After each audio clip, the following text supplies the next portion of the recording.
Good morning guys. Chart of the week series में आप सबका स्वागत है। मैं हूं राजीव और आप देख रहा हो शेयर मार्केट विद राजीव। और चार्ट ऑफ द वीक में मैंने लास्ट वीक को जो स्टॉक को चुना था, आप देखा ही होगा लास्ट वीक में क्या भयंकर प्रदर्शन दिया था स्टॉक ने। और वो तो स्टॉक था TRIL। तो इस हफ्ता भी इसी तरह और एक पेनी मल्टी बैगर स्टॉक को चुना है chart of the week stock. और जो सेक्टर को मैंने चूज कर रहा हूँ मेनली जो पावर सेक्टर और एनर्जी सेक्टर से जुड़ी हुई कंपनी है। तो ये जो सेक्टर है, इस सेक्टर में आने वाले टाइम में बड़ा मूवमेंट आने वाला है। तो चलो पहले पिछले हफ्ते का मैं chart of the week stock का परफॉर्मेंस दिखा देता हूँ, उसके बाद इस हफ्ता चार्ट ऑफ द वीक का स्टॉक का जिक्र करूंगा। और ये last chart of the week series में मैं बात किया था 25/9 को, और जो चार्ट को चुना था ये था ये चार्ट ऑफ द वीक अभी स्टॉक। ऊपर में देखो मैं एक रेड लकीरें खींच के रखा है, ये जो 83 के आसपास, इसका मतलब ये बताता है कि 83 के आसपास इसका एक रजिस्टर है जो आईपीओ प्राइस में आया था। तो एक बार मेरे को लग रहा है इसका जो फ्यूचर है पलटेगा और 83 के आसपास आएगा, तो 83 हो जाएगा इसका टारगेट अभी का। और बाय कब करना है, देखो बाय करना बहुत इंपॉर्टेंट होता है। मैं बोल दिया, इसका मतलब ऐसा नहीं है मंडे में जाकर इसको खरीद लेना है, ठीक है। देखना है कौन सा आपको फेवरेबल पोजीशन होगा बाय करने के लिए। उसके लिए मैंने डेली चार्ट खोला और डेली चार्ट में देखो लास्ट जो देखो फ्राइडे का दिन में क्लोजिंग बहुत खराब हुआ था सब शेयर मार्केट का ही, क्योंकि निफ्टी 2% के आसपास गिर गया था। तो ये स्टॉक भी 50 के आसपास बंद हुआ था और इसका जो सपोर्ट जोन आता है ये 45 के आसपास। अगर ये स्टॉक इस वीक में अगर फिर 45 का आसपास कोसी टाइम आ जाता है तो एक इसके लिए एक अच्छा बाइंग जोन है, इसको 45 रुपीज में बाय कर सकते हो। और नियर टर्म और देखा मैंने जो बोला था प्राइस वही प्राइस में आया था, और यहाँ पे मैंने ये स्टॉक को बाय किया था दबा के, और स्टॉक एकदम जाके क्लोजिंग दिया है अभी 59 के आसपास। मतलब कितना जबरदस्त, एक ही हफ्ता में अगर देखोगे 15% का आसपास ये मुनाफा दे चुका है chart of the week stock. तो इसीलिए देखो chart of the week stock में मैंने जो स्टॉक को जगह देता हूँ वो स्टॉक अगर आप ढूंढ के देखोगे तो ये जो डाउन मार्केट में भी वो स्टॉक ने धमाकेदार परफॉर्मेंस दिया है, ठीक है। तो इसीलिए जो चैनल को अभी तक नहीं सब्सक्राइब कर रहे हो चैनल को जाके जाओ और चैनल को सब्सक्राइब कर लो, क्योंकि इस हफ्ता नमस्कार और भी एक स्टॉक मैंने चार्ट ऑफ द वीक को चुना जो आने वाले टाइम में आपको बड़ा मूवमेंट दे सकता है। और मैं सब्सक्रिप्शन का रिक्वेस्ट रख रहा हूँ आप लोग के लिए 500 इस हफ्ते के लिए। और इस हफ्ता मैंने जो स्टॉक को chart of the week stock चुना वो है HBL power system limited. HBL power system limited बनाता क्या है इसके बारे में जान लेता हूँ। ये जो कंपनी है देख के लग रहा है पावर सिस्टम, लेकिन कारोबार इसका बैटरी है, बैटरी रिलेटेड प्रोडक्ट है। And it also increase the service activity related to the battery sector product. तो इसका जो 76% कंपनी का जो रेवेन्यू है वो आता है कंपनी का बैटरी सेक्टर से। The company is one of the largest manufacturer of industrial battery in India. It produces battery for telecom, UPS, railway, solar, oil and gas and power sector. तो आप देख रहे हो जो इंडस्ट्रियल यूज के लिए जो बैटरी चाहिए होता है, तो ये सबसे बड़ा जो प्रोड्यूसर है, मैन्युफैक्चरर है इंडिया में। और इसका 11% रेवेन्यू आता है रेलवे इलेक्ट्रॉनिक वर्टिकल से, जहां पे देखो रेलवे सिग्नलिंग और ये सब का जो कारोबार है इससे जो बैटरी यूज होता है इसमें आता है। और 11% आता है डिफेंस वर्टिकल से।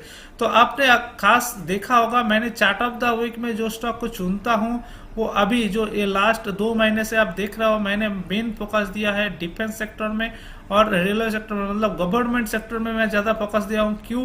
क्योंकि ग्लोबल संकेत नेगेटिव रहेगा, तो यही जो सेक्टर है हमारा उसमें बहुत बड़ा रिफॉर्म आप देख रहे हो। डिफेंस सेक्टर का स्टॉक में कितना बड़ा रिफॉर्म दिखा है, और डिफेंस सेक्टर का सारे स्टॉक चलना शुरू हो गया। मैंने देखा होगा आपने नेवी का स्टॉक को भी रखा है, और डिफेंस में सारे जो स्टॉक है उसको मैं रखा है मल्टीपल के लिए। और इसी तरह रेलवे सेक्टर का भी जो सब्सिडरी ग्रुप है, रेलवे सेक्टर से जुड़ी हुई जो कंपनी है, देखो रेलवे सेक्टर गवर्नमेंट सेक्टर है, उससे जुड़ी हुई प्राइवेट सेक्टर भी बहुत सारा है जो एंसिलरी जो सेक्टर माना जाता है रेलवे का। तो वो सब सेक्टर में बड़ा मूवमेंट दिखेगा आने वाले टाइम में, क्योंकि रेलवे में बड़ा रिफॉर्म आ रहा है, ठीक है। और ये कंपनी का मैन्युफैक्चरिंग फैसिलिटी है, 6 मैन्युफैक्चरिंग फैसिलिटी है अक्रॉस तेलंगाना एंड आंध्र प्रदेश। और इसका एक्सपोर्ट प्रेजेंस भी है, अमेरिका, यूरोप, मिडिल ईस्ट में एक्सपोर्ट प्रेजेंस है। तो देख रहा हो कंपनी जो सेक्टर से जुड़ी हुई है वो सेक्टर में बड़ा धमाका आने वाला है, ठीक है। तो ये एक तो खास चीज हो गया फंडामेंटली। दूसरा कंपनी का मार्केट कैप देखो 588 करोड़ का मार्केट कैप है। स्टॉक का P26 है, जहां इंडस्ट्री P 50.5 है। तो स्टॉक अभी भी चीप वैल्यूएशन में मिल रहा है। और स्टॉक का प्राइस देखो 93.4, मतलब 100 रुपया का नीचे का प्राइस है, तो बिनी मल्टीपल का स्टॉक भी माना जाऊंगा मैं इसको। और कंपनी का डेप्ट देखो, डेप्ट टू इक्विटी रेशियो बहुत अच्छा है। प्रॉफिट देखो कंपनी का 96.5 करोड़ है, जहां पे डेप्ट कंपनी का 62.6 करोड़ है। तो कंपनी का डेप्ट तो बिल्कुल नीली बोल सकता हूं मैं।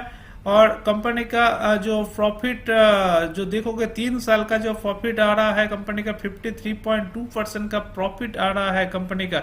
और आरओसीई भी देखो 13.4% का आरओसीई है कंपनी का। तो कितना स्ट्रॉन्ग फंडामेंटल है ये देख रहा हो।